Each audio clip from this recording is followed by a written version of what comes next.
Төралқа төрағасы ұлттық кәсіпкерлер палатасы сауда комитетінің отырысына қатысты. Іс-шарада пандемияның әсері, сауда секторының онлайн режимге ауысуға дайындығы, көтерме тарату орталықтары, логистика мәселелері талқыланды.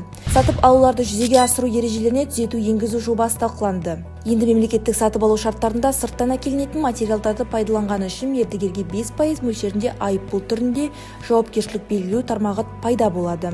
Тимур Құлыбаев ақпараттық коммуникациялық технологиялар, білім беру және инновациялар комитеті мүшелерімен кездесу өткізді. Жиынның күн тәртібінде бірқатар саланы цифрландыру мәселелері талқыланды. Премьер-министрдің орынбасары төрағалығымен өткен ведомство аралық комиссия отырысында мониторинг топтарының жұмысының тиімділігін арттыру, сонымен қатар бірқатар облыстардың әкімдіктеріне тұрақтандыру қорларындағы дәрілік заттар резервінің көлемін ұлғайту тапсырылды.